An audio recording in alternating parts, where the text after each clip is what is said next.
অবৈধভাবে বালি তোলার অভিযোগে ৪ জনকে গ্রেপ্তার করল হাওড়া গ্রামীণ জেলা পুলিশের শ্যামপুর থানার পুলিশ। ঘটনাটি ঘটেছে শ্যামপুর ২ নম্বর ব্লকের শশাটি এলাকায়।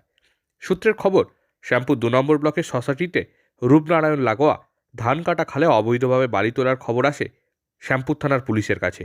খবর পেয়েই শ্যামপুর থানার ওসি কৌস্তব কর্মকারের নেতৃত্বে ঘটনাস্থলে পৌঁছায় পুলিশ। কোনো রকম বৈধ অনুমতি ছাড়াই বালি তোলার কাজ চলছিল বলে জানা গেছে।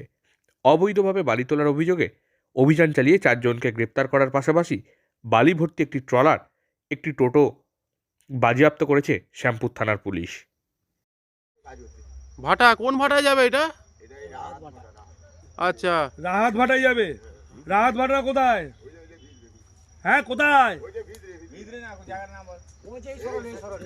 এই সরলে সোসাইটিতে, সোসাইটিতে রাহাত ভাটা। রাত ভাটা মালিকের নাম জানেন? আমার নাম অজয়। অজয়, তুমি কি কাজ করো? আমি ওই তো এই টোটোটা চালাই। টোটোতে কি আপনি কি করেন টোটোতে? টোটো বালি টোটো বই, টোটো ইট থেকে বই। বালি বইছো? কে বইতে বলেছে? ইট বই। হ্যাঁ, কে বইতে বলেছে?